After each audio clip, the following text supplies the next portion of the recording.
देखो, सेवा यदि श्यामा श्याम की मिल गई जिस उपासक को, प्रगट सेवा, तो समझ लो कि उसको निकुंज में पूर्ण सेवा का अधिकार प्राप्त हो गया है, तब यहां सेवा मिली। हमारी बात मान लेना, यह महापुरुषों की बात कहते हैं।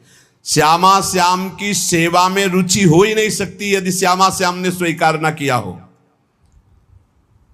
जब कोई हरिवंश शरण हुआ, रसिक शरण हुआ, तो हमारी प्यारी जू प्यारे जू परस्पर बैठकर तत्काल निश्चित करते हैं उसकी सेवा, कि ये निकुंज में आएगी, कौन सेवा करेगी, क्या सेवा, इसका क्या नाम होगा, क्या रूप होगा। उसी के अनुसार उसको यहां सेवा में रुचि होने लगती है। बोले हमें सबसे ज्यादा चंदन घर्षण में रुचि, हमारी चंवर डुलाने में रुचि।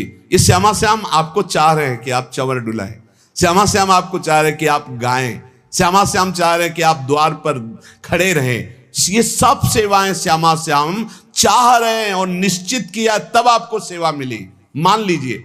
पर सेवा में एक अनन्य निष्ठा होनी चाहिए। अगर आप श्री जी की सेवा कर रहे हैं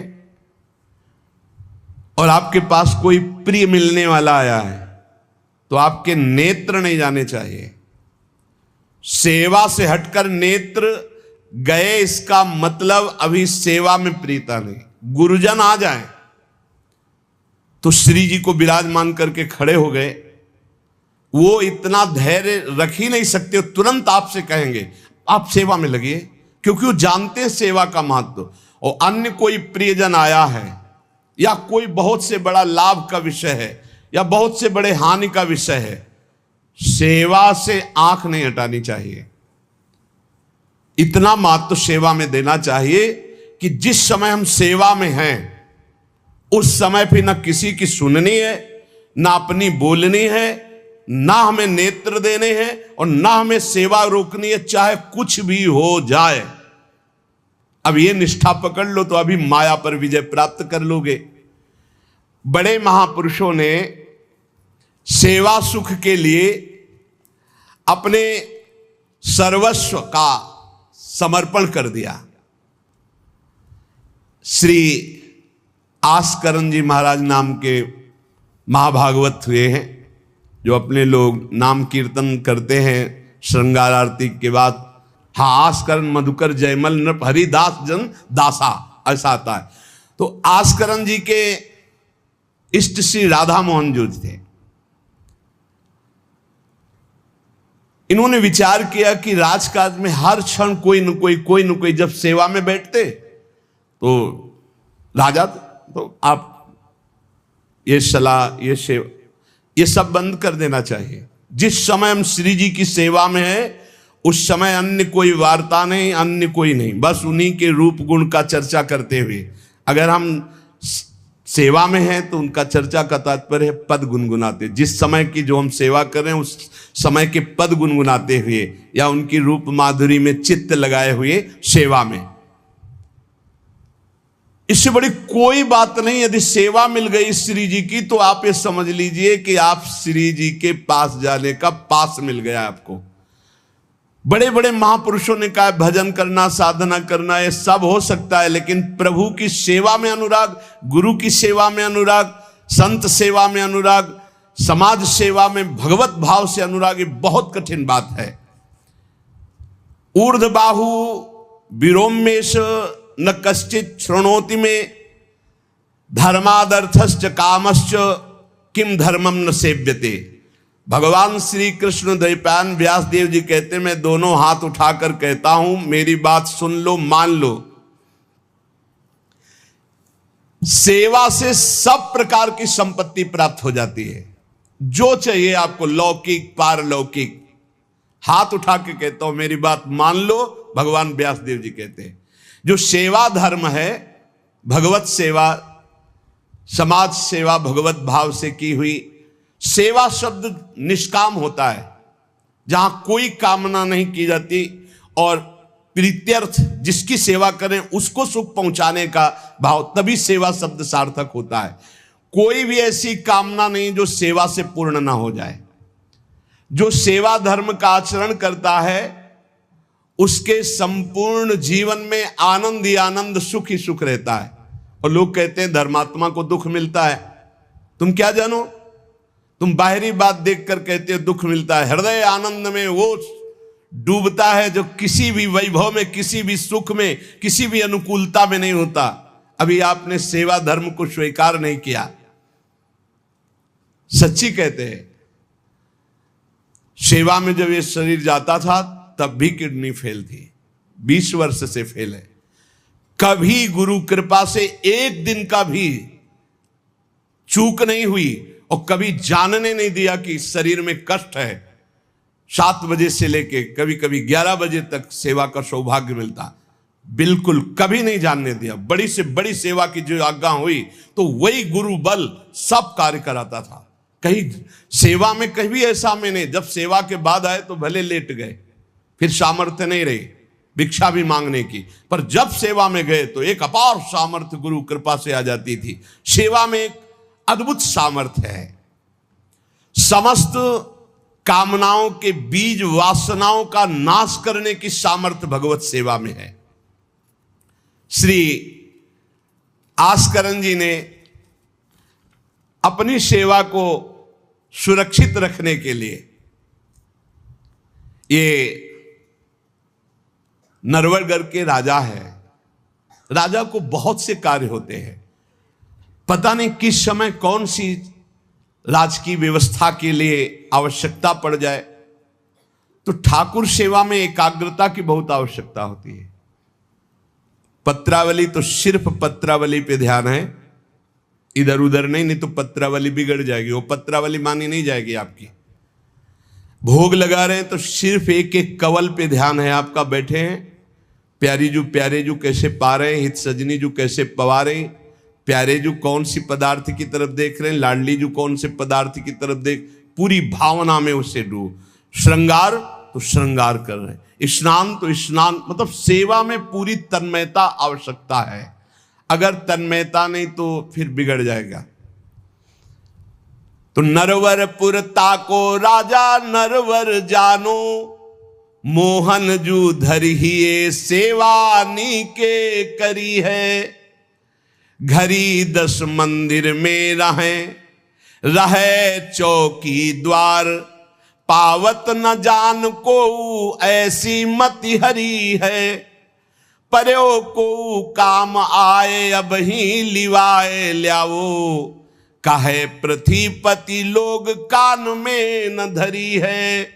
आई फौज भारी सुध दीजिए हमारी, सुनी बहु बात टारी परी बात कर भरी है। मनुष्यों में श्रेष्ठ आस्करण जी ये नरवरगढ़ के राजा थे। इनके ठाकुर का नाम राधा मोहन जो था। ये प्रेम पूर्वक उनकी सेवा में कोई विघ्न न हो इसलिए 10 घड़ी तक का कठोर आदेश दे दिया था। 24 मिनट की एक घड़ी होती है, तो 10 घड़ी कितने हुए? 4 घंटे। 4 घंटे तक कोई भी अगर सूचना देने आया तो दंड प्राप्त करेगा, वो दंड उसको मिलेगा। 4 घंटे तक सूचना भी नहीं देनी है। जिस समय वो राधा मोहन जी की सेवा में गए तो द्वारपाल खड़े हो जाते थे, कोई भी अंदर प्रवेश नहीं करेगा। किसी भी तरह की कोई विपत्ति आ जाए, आग लग जाए, फिर भी सूचना नहीं देनी है। 4 घंटे सेवा में ये शिक्षा लेनी चाहिए। अपनी जब ठाकुर सेवा करें, हम कहते तभी करो, सब निपटा लो पहले फिर ठाकुर सेवा करो। ऐसा नहीं है कि जल्दी जल्दी तुम्हारा चित्त कहीं लगा हुआ है। अगर घर गृहस्थी में हो तो हम कई बार एकांतिक में बोल चुके हैं, पहले अपने पति पुत्र की तैयारी कर दो। उनको ऑफिस जाना है, उनको विद्यालय जाना है, सबकी तैयारी कर दो, जय जयकार करके उनको पवाओ। फिर इसके बाद अपने ठाकुर को स्नान कराओ, ठाकुर को भोग लगाओ, निश्चिंत हो करके। चित्त वृत्ति बार बार दौड़ रही है, ठीक बात नहीं। अगर हमें कभी कोई और कार्य हुआ तो हम पहले वो कार्य करते थे, फिर राधा वल्लभ जी के दर्शन जाते थे, क्योंकि हम राधा वल्लभ जी के दर्शन में खड़े वही चिंतन करेंगे, वो उनके पास जाना है तो पहले उनके पास हुआ है, फिर अगर कोई कार्य है तो हम वो निपटा के तब जाएंगे। ऐसी सेवा में अन्य कोई वार्ता नहीं, अन्य कोई चिंतन नहीं, अन्य कोई हमारी क्रिया नहीं, केवल सेवा में तत्पर। इसलिए उन्होंने कठोर नियम लगा रखा था, 4 घंटे तक कोई सूचना भी नहीं देगा। और आप मंदिर में राधा मोहन जी को 4 घंटे स्नान कराना, श्रृंगार कराना, आरती करना, फिर आरती करके भोग आदि सब करके फिर दंडवत करना। दंडवत के बाद जब प्रसाद चरणामृत लेकर उठते तब कोई बात हो तो बता सकते हैं। वो भी बात जब श्री जी की चिक डालकर बाहर निकले, उस समय द्वार पर चौकीदार बहुत सावधानी से कोई भीतर न जाने पावे। देखो, महापुरुषों से हमको शिक्षा मिलती कि हम कैसे ठाकुर सेवा करें। ठाकुर जुगल किशोर हमारे, इनकी सेवा हम कैसे करते हैं। आप 4 घंटे एकाग्रचित होकर केवल सेवा में ही डूबे, बड़ा सुख मिलता है। जब अपने श्री जी सौभाग्य दिए थे सेवा करने का, तो जैसा श्रृंगार करने के बाद जब दर्पण दिखाते थे तो रोना आता था। अपने प्रभु को श्रृंगारित देखकर जो हृदय में सुख मिलता है, रोम रोम आनंदित हो जाते थे। कभी कभी 2-2 बजे दोपहर तक बैठे फिर भिक्षा मांगने जाते थे। श्रृंगार करने के बाद पद सुनाओ उनको, फिर उनकी रूप माधुरी देखो। भक्तों के नेत्र अलग होते हैं तो प्रभु उनका रसास्वादन भी अलग ही करवाते हैं। एक बार क्या हुआ, आवश्यक कार्य से नरवरगढ़ में दिल्ली के बादशाह का आगमन हो गया। बादशाह जो सैकड़ों राजाओं के ऊपर होता था, और ये नरवरगढ़ के राजा थे। उसने आज्ञा करी, जाओ आस्करण जी को हमारे सामने जल्दी लिवा करके लाओ।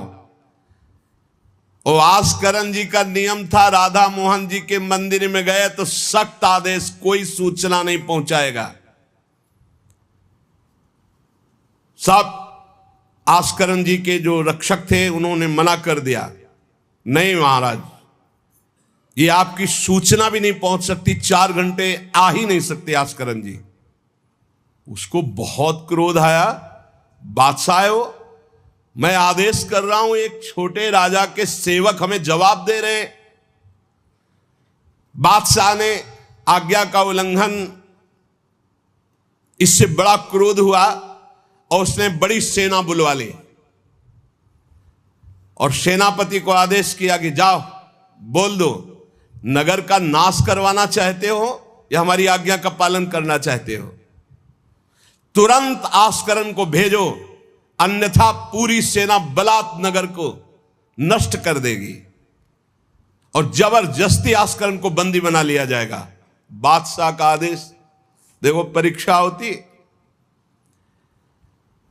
जब ये आदेश हुआ, सेनापति आया, निज दूतों से जो अंगरक्षक द्वारपाल, उनसे कहा, सबने कोई उत्तर नहीं दिया। 4 घंटे तक हम अपने राजा को सूचना भी नहीं दे सकते, जो तुम्हें करना हो करो। ये बड़ी बात है। बादशाह का हुक्म, बादशाह के सेनापति का हुक्म, सेवा में विघ्न ना पड़ जाए इसलिए कठोर नियम लिया था। पर सबके हृदय में घबराहट थी कि अब क्या होगा जब बादशाह नाराज हो गया, सेना आ गई, सेनापति आ गए, अब क्या होगा।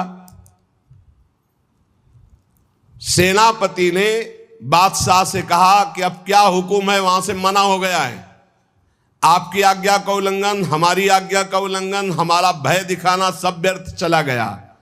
कही कह पठाई, कहो कीजिए लड़ाई, सुनी रुचि उपजाई, चली पृथ्वी पति आयो है। पर्यो सोच भारी, तब बातों विचारी कही, आप एक जाओ गयो अचरज पायो है। सेवा करी सिद्धि साष्टांग होई के भूमि परे, देखी बड़ी बेर पाओ खड्ग लगायो है। कटी गई एड़ी ये पै टेढ़ी हूं न भौ करी, करी नित नेम रीति धीरज दिखायो है।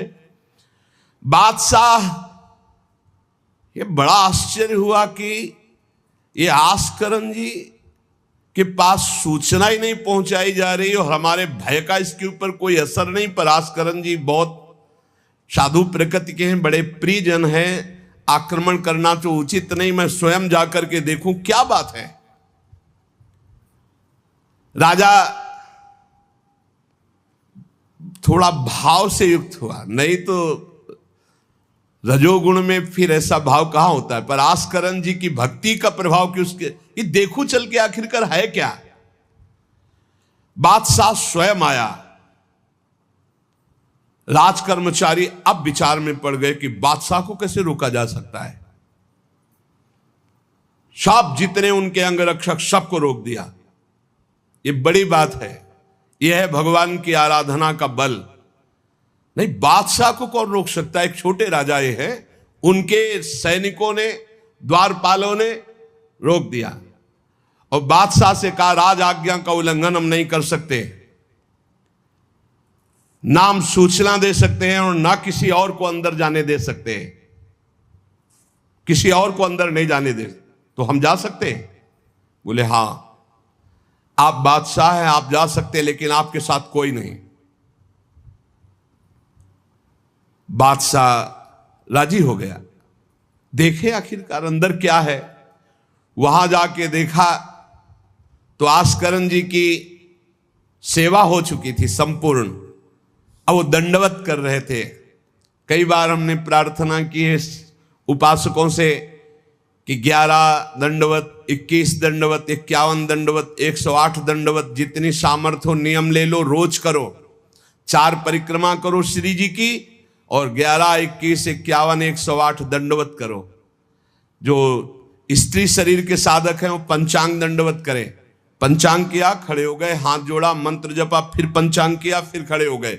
ऐसे ही जो पुरुष शरीर साधक है वो साष्टांग करें। साष्टांग किया, मंत्र जपते हुए, फिर खड़े हो गए, हाथ जोड़ा, फिर मंत्र जप कर प्रणाम किया, फिर साष्टांग, फिर ऐसे।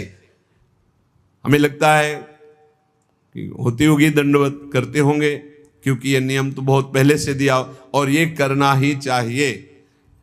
सच्ची कहते हैं, बड़ा सुख मिलता है जब अपने इष्ट के चरणों में साष्टांग लौट कर और उनकी तरफ देखते हुए। बहुत कृपा होती, बहुत कृपा होती।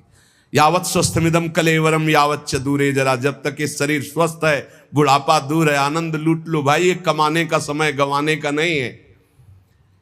आस्करण जी अपने ठाकुर की संपूर्ण सेवा करके दंडवत अपनी पूरी कर रहे थे। अब जैसे 108 दंडवत तो समय लगेगा। हमने देखा है पूज्य सदगुरुदेव भगवान को अस्वस्थ शरीर में, अस्वस्थ अवस्था होने पर भी, बुखार है पर दंडवती अपनी पूरी करते हुए, नियमावली पूरी करते हुए देखा। क्योंकि जैसे ब्रज की 84 कोस की परिक्रमा में तो श्री जी साथ थी, बहुत थकान, बहुत शरीर कष्ट में, पर आप अपनी दंडवती जरूर पूरी करते। गुरुदेव भगवान को देखा। महापुरुष नियमनिष्ठ होते हैं, जो नियम ले लिया उसे तोड़ते नहीं। जय बजे आरती होती है, आप देख लो, 5 मिनट के अंतर की बात नहीं कह सकते, नहीं, आपको ठीक समय से आरती मिलेगी।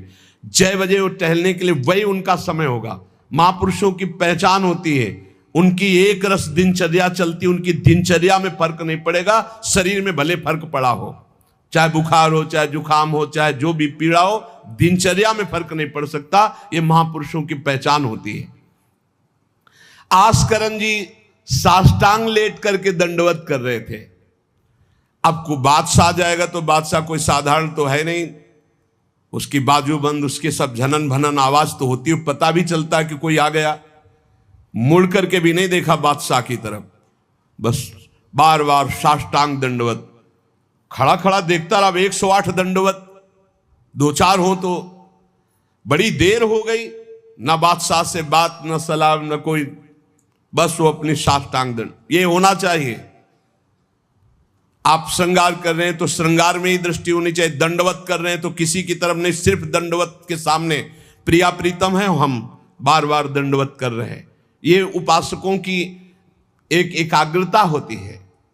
भला सोचो, बादशाह पास खड़ा है तो ऐसे लेटे लेटे भी तो देख सकते थे, बिल्कुल नहीं देखा। राजा को, बादशाह को बड़ा आवेश आया कि इतनी देर से मैं खड़ा हूं, पहले तो वहीं सब नाना करते रहे, इतनी देर से खड़ा हूं, ना कोई प्रणाम, ना नमस्कार, ना हमारी तरफ देख रहा है, क्या है। तलवार निकाली और साष्टांग दंडवत कर रहे थे तो मारा, एक पैर की एड़ी कट गई, एड़ी कट गई, खून बह रहा है। साष्टांग दंडवत, फिर खड़े, फिर साष्टांग दंडवत, फिर खड़े, फिर साष्टांग दंडवत, बिल्कुल नहीं देख रहे कि एड़ी कट गई। सोचो जरा, ये भक्त की निष्ठा है उपासना की। या तो अगर एक चींटी काटेगी तो थोड़ी देर लौट करके पहले देखेंगे क्या हो रहा है, फिर दंडवत। एड़ी कट गई, लेकिन किसने काटा ना, ये बात देखी। एड़ी कटना कोई साधारण बात समझते हो? तलवार से पूरी एड़ी काट दी, कोई दुख नहीं, रक्तस्राव हो रहा है। अपने नियमानुसार कटी गई एड़ी, ए पे टेढ़ी हूं न भौं करी, ना तो आह निकला न गुस्साई कि किसने ऐसा कर दिया। करी नित नेम रीति धीरज दिखा, धैर्य पूर्वक 108 दंडवत पूरी की। पूरा जब संपन्न कर लिया, इसके बाद पीछे हटे, चिक गिराई, क्योंकि समझ चुके थे कि ये तलवार चलाने की हमारे ऊपर हिम्मत केवल बादशाह की हो सकती, दूसरे की नहीं। कोई साधारण राजा नहीं, महाभागवत और महाबली है। इसलिए हमारे ठाकुर का सुखपूर्वक अपशयन हो।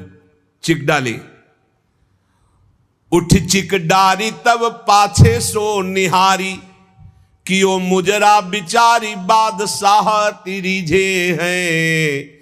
हित की सच्चाई यह है नेको ना कचाई होत, चर्चा चलाई भाव सुनि सुनि भीजे हैं।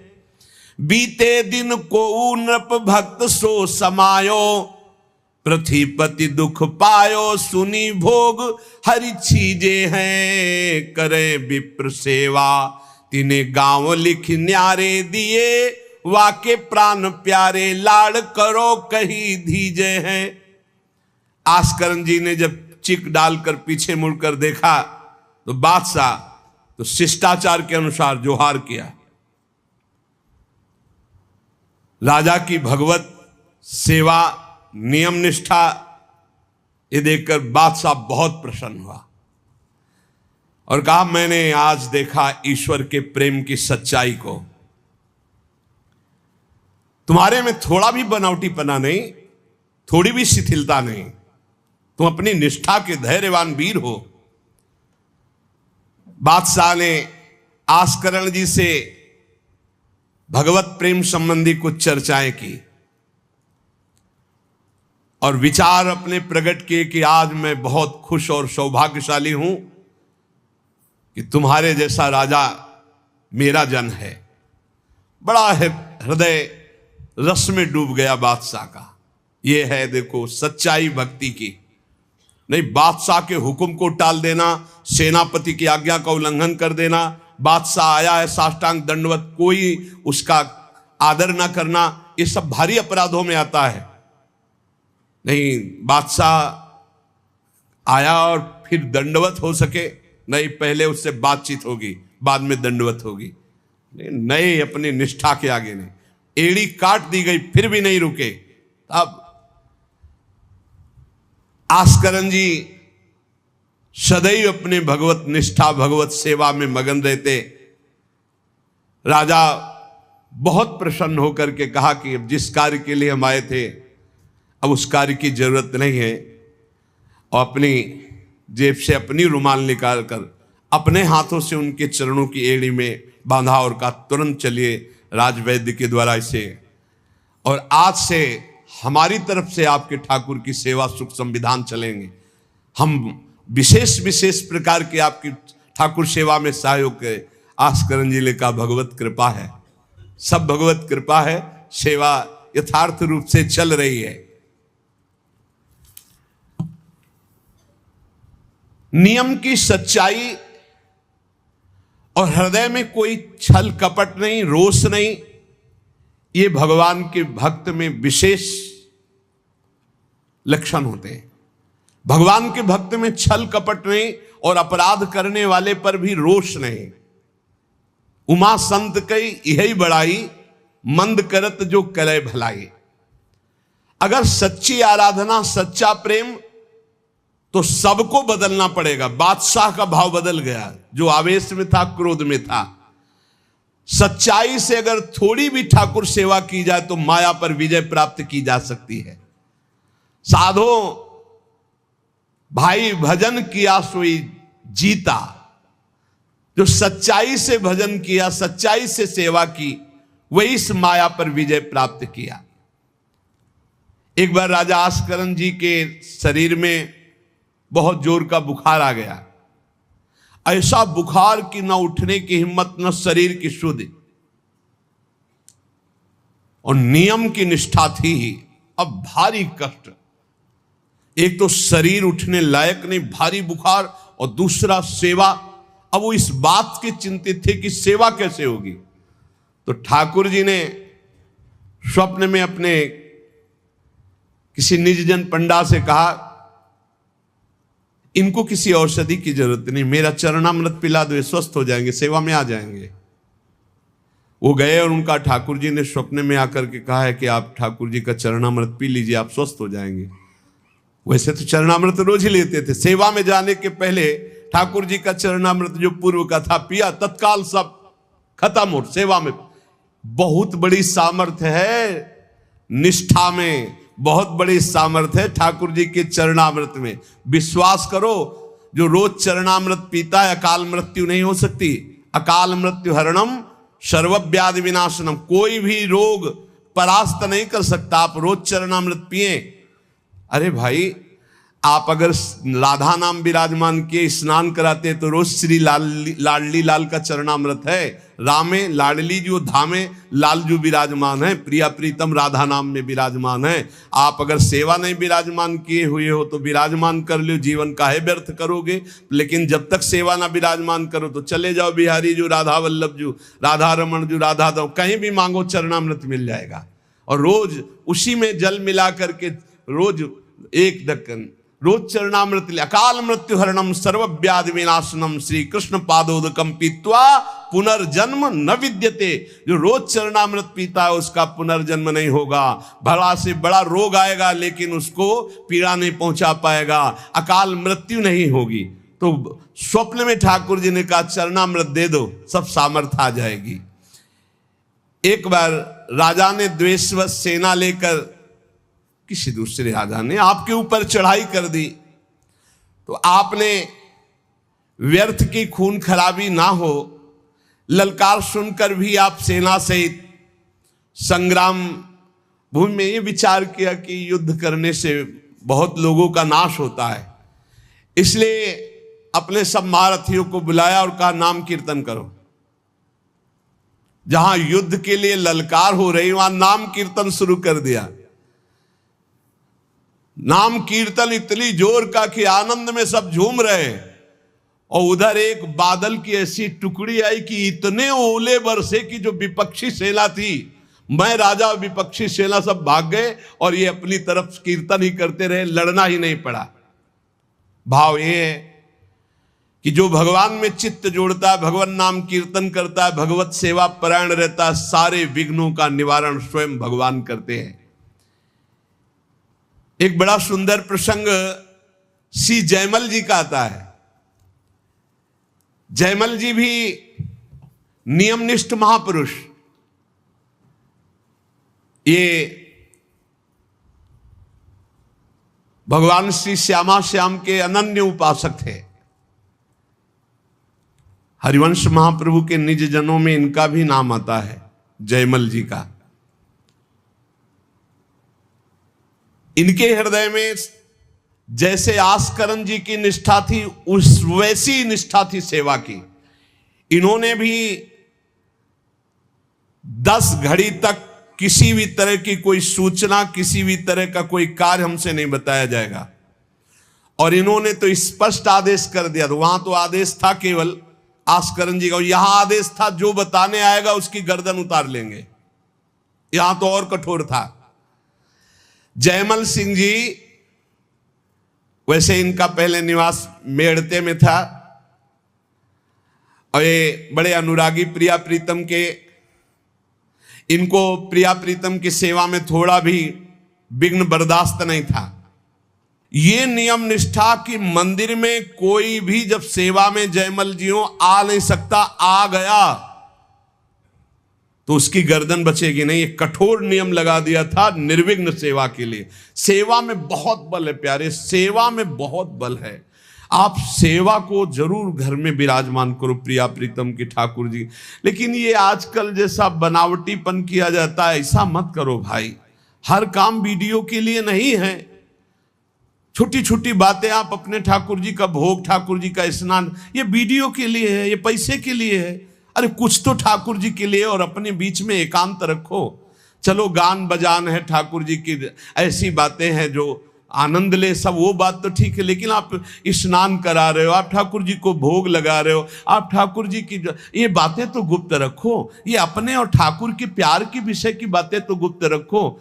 ये सब वीडियो के लिए नहीं होता है।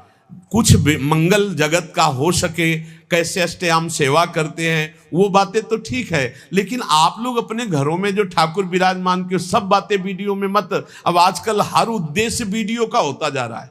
छुपाने की तो बातें कुछ नहीं हो रही, हर बात छपाने की हो रही। सत्संग है, एकांतिक है, कुछ कीर्तन है, कुछ भजन की बातें हैं, वो तो चलो लोक मंगल के लिए, लेकिन अपने ठाकुर की जो विशिष्ट एकांतिक सेवाएं हैं वो बातें गुप्त रखनी चाहिए। ऐसा नहीं कि जो पर्दा करके अपने ठाकुर जी का स्नान कर रहे हैं, पत्रा, हाँ आप श्रृंगार करके आ गए, आप दर्शन करो, आरती करो, सब कोई जैसे राधा वल्लभ जी के देखो आरती के दर्शन होते, लेकिन आप दर्शन नहीं कर सकते कैसे स्नान कराया जाता है। आप अंदर दर्शन नहीं कर सकते कैसे भोग लगाया जाता है। कभी कभी जैसे 56 भोग किसी भारी उत्सव में तो एक कुछ घंटे के लिए दर्शन, वो बात अलग है। तो अपने ठाकुर घर में जो विराजमान है, बिल्कुल जो निकुंज के ठाकुर वही है, अपनी भाव निष्ठा रखो। जयमल जी ये नियम लगा लिए थे कि अगर सेवा के समय कोई भी समाचार देने आएगा तो उसे मार डाला जाएगा। इतना कड़ा शासन। और ये बात प्रसिद्ध हो गई थी कि 4 घंटे जयमल जी निकलेंगे नहीं मंदिर से। तो जयमल जी का एक मंडोर का जो राजा था वो भाई लगता था, उसने विचार किया कि बहुत अच्छा 4 घंटे का समय है, जयमल जी के पास सूचना कोई दे नहीं सकता, और इस समय आक्रमण किया जाए तो पूरे नगर को कब्जे में कर 4 घंटे का युद्ध, और वो निकलेंगे नहीं और कोई सूचना देने जाएगा तो मार डाला जाएगा। बहुत बढ़िया अवसर है कि पूरे नगर को अपने कब्जे में कर लिया जाए। भारी सेना चारों तरफ से पूरे नगर को घेर लिया गया। अब ये जब सैनिकों से पता चला तो हाहाकार मच गया कि बिना राजा के आदेश के युद्ध कैसे छेड़ दिया जाए। चारों तरफ से शत्रु पक्ष सैनिकों ने घेर लिया है। सबने विचार किया कि आज्ञा हो जाए तो अभी युद्ध हो जाए, पर आज्ञा लेने कौन जाए? जो जाएगा वो मार डाला जाएगा। जयमल जी का आदेश है। अब जयमल जी की माता जी को तैयार किया गया है कि आप जाओगी तो आप पर वो प्रहार नहीं करेंगे और आपकी बात सुन लेंगे। माता जी भी डरती हुई गई, क्योंकि आज्ञा थी कोई नहीं आएगा, अगर जो भी आएगा उसकी गर्दन उतार दी जाएगी, मार डाला जाएगा। माता जी को इसीलिए भेजा गया कि बस आप केवल सूचना दे दो और वो आज्ञा दे दे, संभाल तो सब यहां लेंगे, आज्ञा दे दे। वो गई, जयमल जी ठाकुर जी के श्रृंगार में थे, पीछे से कहा, बेटा शत्रु पक्ष ने पूरे नगर को घेर रखा है, तुम्हारी क्या आज्ञा है? उन्होंने उत्तर दिया, भगवान सब भली करेंगे और आप जाओ। दूसरा शब्द नहीं, भगवान सब भली करेंगे। और इशारा किया, अगर दूसरा होता तो प्रण पूरा करते, लेकिन मां है इसलिए इशारा किया, वापस चली जाओ। मुड़ के नहीं देखा, बस एक शब्द का, भगवान सब भली करेंगे। ये नहीं कहा कि युद्ध प्रारंभ कर दो, मैं सेवा करके आऊंगा, ऐसा कुछ नहीं। भगवान सब भली करेंगे और इशारा किया कि आप वापस चली जाओ। ज्यों के त्यों सेवा में लगे रहे। भगवान ने देखा कि ये तो बिल्कुल बेपरवाह है और सैनिक चारों तरफ से घेर लिए हैं राज्य को, तो स्वयं प्रभु घोड़े पर सवार हुए जयमल जी के। अब उनको कुछ कहने की जरूरत थोड़ी है। राजा का जो शाही घोड़ा था उस घोड़े को तैयार करके उस पर विराजमान होकर के अकेले शत्रु पक्ष को परास्त किया। अकेले सबको मूर्छित करके मारा, एक को भी नहीं। और आप घोड़े को घुड़सवार में बांधकर अंतर ध्यान हो गए। सैनिक देख रहे हैं जो सुरक्षा में है कि कोई आक्रमण नहीं हो रहा, सब शांति है। नजदीक गए तो सब मूर्छित पड़े। उनका जय हो, हमारे महाराज की जय हो गई, शत्रु पक्ष तो मारा गया। पूरी की पूरी सेना मूर्छित। जयमल जी सेवा समाप्त की, संपन्न की श्री जी की, और बड़े आवेश में सीधे गए जहां उनका घोड़ा विराजमान रहता था घुड़सार में। तो घोड़े को देखा तो पसीने से लथपथ और हाँफ रहा था। ऐसा कैसे हो सकता है? घोड़े की सवारी इतनी तीव्र गति से किसने की? इतना हाँफ रहा है, पसीना पसीना हो रहा है। तो जो घोड़ा तैयार करते थे वो साथ में थे जयमल जी के। तो उन्होंने कहा कि प्रभु, घोड़े को तो ले जाते हुए कहीं किसी ने नहीं देखा, पर घोड़े की हालत तो ऐसी जैसे बहुत दौड़ाया गया हो, बहुत मेहनत की गई हो। तो उनका कहा ठीक है, चलो, इस समय विचार करने का विषय नहीं, दूसरे घोड़े को लो। राजाओं के पास कई घोड़े और सैनिक सजाओ, वहां चलो। तो उनका प्रभु वहां जाओ, वहां तो सब मारे गए हैं। किसने मारा? वहां जाकर देखा तो सब सेना घायल और मूर्छित पड़ी थी, जान से कोई एक भी नहीं मरा था। और जो राजा वो भी घायल। जयमल जी नजदीक गए, देखा तो कि ये मेरा वो भाई ही है, मेरा शत्रु बनकर के आया है। तो वो रो के कह रहा था कि भाई, मुझे नहीं पता था कि तेरा सांवला सिपाही एक ही इतना बलवान है। मैं कभी युद्ध में नहीं आता, मैंने कभी तुम्हारे उस वीर को नहीं देखा।